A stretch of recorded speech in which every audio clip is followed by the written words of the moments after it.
सभी बंधुओं को नमस्ते। आज हमारा चैप्टर है मारवाड़ का इतिहास। मारवाड़ का इतिहास।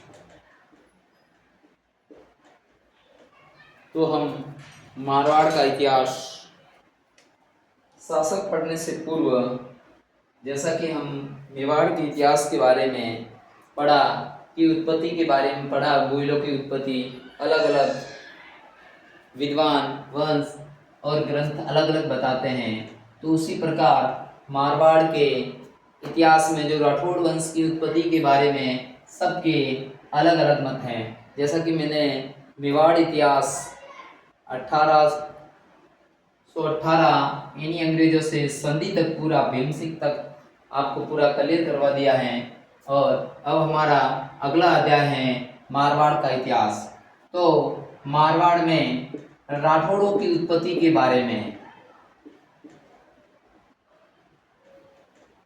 मारवाड़ में ये मारवाड़ राजवंश में जैसे राठौड़ राजवंश का है, तो इनकी उत्पत्ति के बारे में अलग अलग मत है।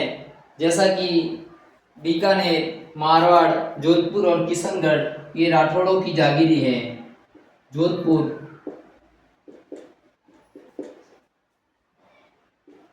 बीकानेर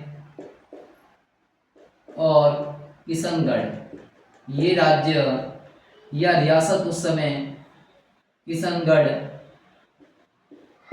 ये राठौड़ों की रियासत थी। तो जैसा कि विदित है कि राठौड़ों की उत्पत्ति, तो मेवाड़ के गोइलों की उत्पत्ति के बारे में भी अलग अलग मत थे। तो हम उनकी उत्पत्ति के बारे में पढ़ेंगे। तो सबसे पहले भाट साहित्यकार, जो कि पिंगल भाषा के अच्छे विद्वान थे, उनके अनुसार कहा जाता है, भाट साहित्य के अनुसार, जो कि भाट होते हैं, ये भाट, जैसा कि हमने उदयपुर में सदाशिव भाट जो राज रत्नाकर लिखी था, तो इसी तरह भाट साहित्यकार है, वो राठौड़ों को हिरण्यकश्यप वंशज मानते हैं। जैसा कि हम एक कहानियों में पढ़ते हैं कि हिरण्यकश्यप था, उसका एक बेटा भक्त प्रहलाद और उसकी बहन होलिका और उसका पुत्र राम का परम भक्त था। तो उसके बारे में हम पढ़ते हैं, वो किंवदंती, तो वही हिरण्यकश्यप है, उनकी वंशज बताते हैं भाट साहित्य के अनुसार। तो अब मारवाड़ का जो एक बांकीदास है, तो बांकीदास ख्यात या मारवाड़ ख्यात,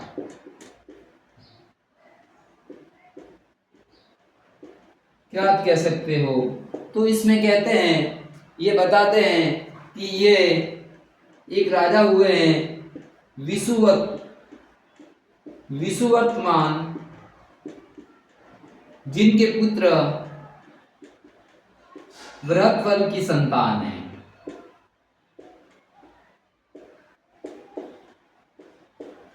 तो विषुवर्तमान के पुत्र वृत्रवल की संतान है, उनके द्वारा इस राज्य की स्थापना की है। हम दूसरा पढ़ते हैं दयालदास रिख्यात, या इन्हें हम बीकानेर रिख्यात कह सकते हैं, जो कि महाराजा सरदार सिंह के समय लिखी गई है। तो इस ख्यात में इनको बलराम नामक ब्राह्मण की संतान बताते हैं। ब्राह्मण की संतान बताते हैं।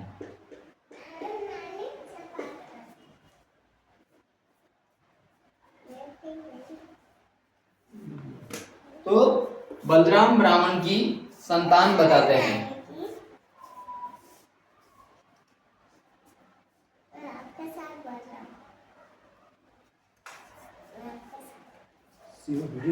जब मारू अब बोलना नहीं है। तो बलराम नामक ब्राह्मण की संतान बताते हैं। इनके पश्चात हम एक जी.एस. ओझा, गौरी शंकर हीराचंद ओझा के अनुसार ये चंद्रवंशी है। और चंद्रवंशी ये अभिलेखों के आधार पर कहते हैं, अभिलेखों के आधार पर ये इनको चंद्रवंशी बताते हैं। तो हमारे एक इतिहासकार हुए हैं कर्नल जेम्स टॉड, तो वहां के भारत आने के बाद स्थानीय लोगों से चर्चा करने के बाद प्राप्त जानकारी के अनुसार, जैसा कि राठौड़ अपने आप को सूर्यवंशी कहते हैं, तो कर्नल जेम्स टॉड ने इन्हें सूर्यवंशी बता दिया। अब हम मारवाड़ की उत्पत्ति के बारे में पढ़ते हैं। तो मोहनोत नैंसी को तो नहीं भूल सकते हैं। तो मोहनोत नैंसी अपनी ख्यात में बताते हैं कि ये कन्नौज के गहेड़वाल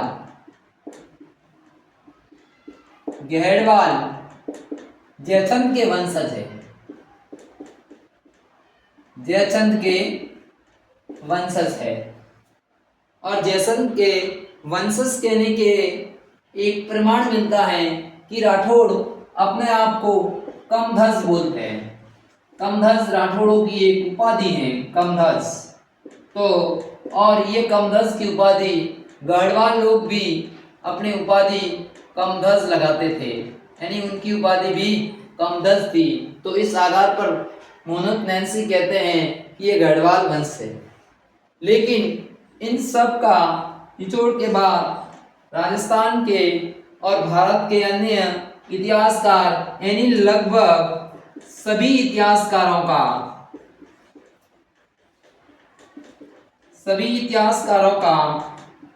एक मत सामने आया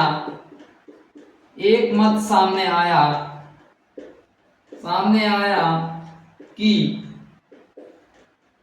ये दक्षिणी भारत के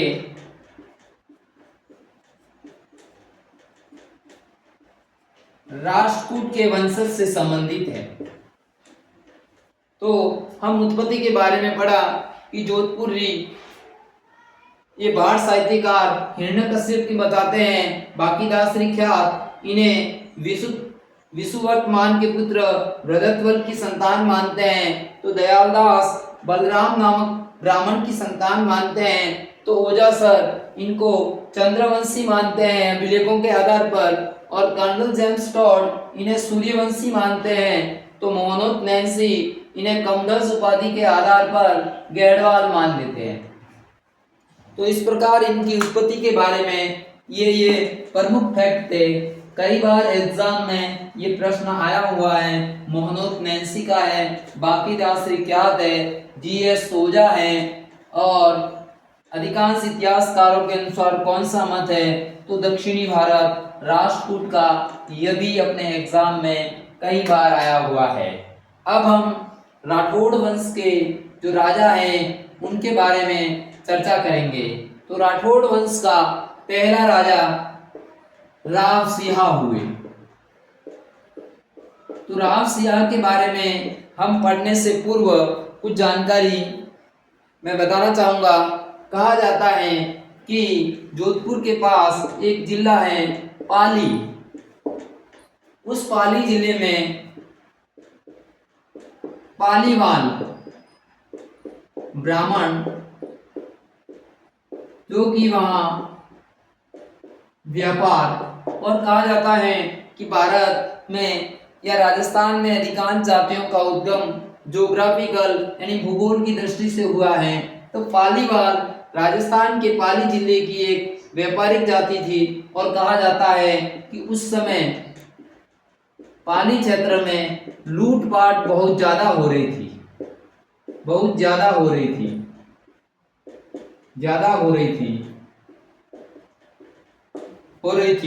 तो कहा जाता है कि एक बार कुछ व्यापारी कन्नौज के पास दक्षिण भारत में, उत्तर प्रदेश में कन्नौज बदायूं गए और बदायूं में उस समय वहां का राजा राव चेतराव था, चेतराव। तो उनसे विनती की कि राजा आपसे हमारा निवेदन है कि हमारे यहाँ लूटपाट हो रही है और कोई व्यक्ति आपका पुत्र या कोई हमारी रक्षा कर दे। तो कहा जाता है कि इनका 51वां पुत्र, तो कहा जाता है कि राव चेतराव के 100 पुत्र थे, तो 51वां पुत्र राव सिंह थे। तो कहा जाता है कि राव सिंह अपने 28 एक साथ 28 घुड़सवार यानी 128 घुड़सवारों के साथ पालीवाल ब्राह्मणों की रक्षा के लिए आ जाते हैं और बाड़मेर वर्तमान बालोतरा एक जगह है खेड़, उनको अपनी राजधानी बनाते हैं। तो हमने पढ़ा कि राव सिंह आते हैं और किनकी रक्षा करते हैं, पालीवाल ब्राह्मणों की, और अपनी राजधानी कहाँ स्थापित करते हैं, खेड़, जो कि वर्तमान में बालोतरा जिले में है, वहां अपनी ये राजधानी स्थापित करते हैं। और इसके पश्चात कहते हैं कि राव सिंह की लड़ते हुए मृत्यु हो जाती है और इनकी जो कि छतरी बनी हुई है, राव सिंह की जो छतरी बनी हुई है बिठू, ये वर्तमान में पाली भगतगढ़ के आसपास कोई जगह है बिठू, वहां पर इनकी छतरी बनी हुई है। तो पूछ सकते हैं आदि पुरुष या मूल पुरुष, आदि पुरुष या मूल पुरुष या संस्थापक। तो राठौड़ वंश का जो संस्थापक था वो राव सिंह थे। इनके पश्चात मारवाड़ का राजा राव आस्थान बनता है, राव आस्थान। तो कहा जाता है कि 1200 एकरणों में, तो कहा जाता है कि 1290 से 92 के बीच में जलालुद्दीन ने 2 बार रणथंभौर पर और 2 बार मारवाड़ पर आक्रमण किया था। तो कहते हैं कि 1291 में जलालुद्दीन खिलजी से युद्ध लड़ते हुए वीर गति को प्राप्त हुए। तो ये वीर गति को प्राप्त हुए। तो राव आस्थान जी के बारे में याद रखना है कि जलालुद्दीन खिलजी के मध्य युद्ध हुआ और इस युद्ध में लड़ते हुए ये मारे गए। और राव सिंह के बारे में ये बदायूं के राव चेतराव के पुत्र थे, पालीवाल ब्राह्मणों की रक्षा की थी, अपनी राजधानी खेड़ वर्तमान बालोतरा बनाई थी और इनकी छतरी जो कि बिट्ठू में बनी हुई है। ये 4 बातें इनके बारे में महत्वपूर्ण हैं। इनके पश्चात हम एक बड़ा राजा जिनके बारे में राव मल्लीनाथ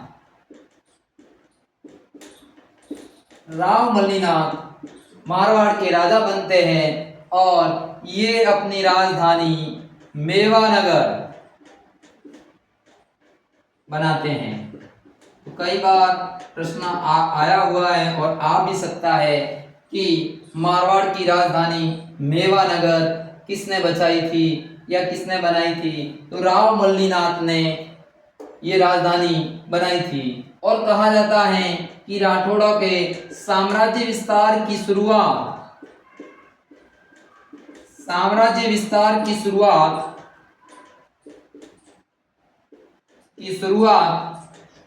मल्लीनाथ के समय ही हुई थी।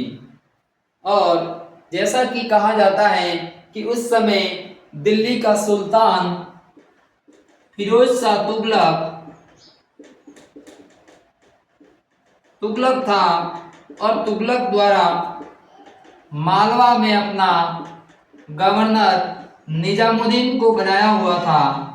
निजामुद्दीन, तो कहा जाता है कि राव मल्लीनाथ पर आक्रमण करने के लिए 13 टुकड़ी सेना भेजी और कहा जाता है कि इस युद्ध में राव मल्लीनाथ ने निजामुद्दीन की 13 टुकड़ी सेना को बुरी तरह हराया और दुम दबा के वहां से भाग गई। तो इस प्रकार साम्राज्य के विस्तार की शुरुआत राव मल्लीनाथ से होती है। और कहा जाता है कि राव मल्लीनाथ की पत्नी या रानी का नाम रूपादे था और कहा जाता है कि रूपादे के प्रभाव के कारण कुछ समय राजा रहते हैं और उसके बाद ऐसा कहा जाता है कि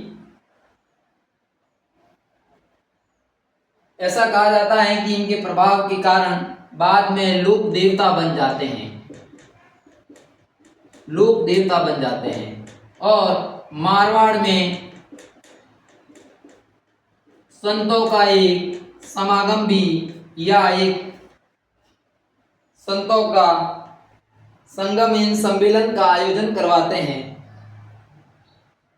और इससे पूर्व एक और जैसे राव मल्लीनाथ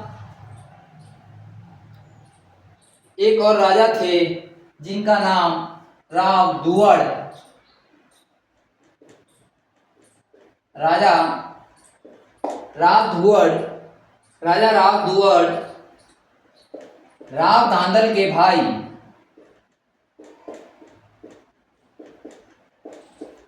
ये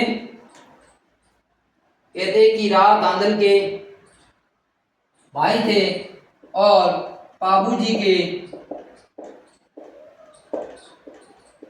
बड़े पिताजी थे। तो ये बाबूजी के बड़े पिताजी थे।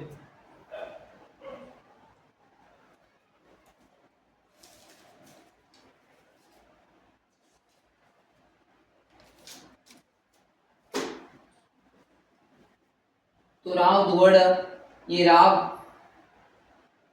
धांधल के बड़े भाई थे और जो बड़े लोक देवता हुए बाबूजी के बड़े पिताजी थे। इसके बाद हम अगली जानकारी राव दुवड़ के बारे में थोड़ी और जानकारी अगले अध्याय में पढ़ेंगे। और इस प्रकार मारवाड़ में राव सुयाग द्वारा राठौड़ वंश की स्थापना, इनके पश्चात राव आस्थान, राव दुवड़ और राव मल्लीनाथ राजा बनते हैं और राव मल्लीनाथ की पत्नी रूपादे उनके प्रभाव से संत बन जाते हैं। मारवाड़ में संतों का एक सम्मेलन करवाते हैं और साम्राज्य का विस्तार के लिए कहा जाता है कि ये फिरोज तुगलक के जो मालवा का सूबेदार गवर्नर था निजामुद्दीन की 13 टुकड़ी सेना को हरा देते हैं। तो इस प्रकार हम मल्लीनाथ के बारे में पढ़ा और मल्लीनाथ के पश्चात जो राजा बनता है उनके बारे में हम ये कहते हैं कि उनके पुत्र का नाम मालदेव।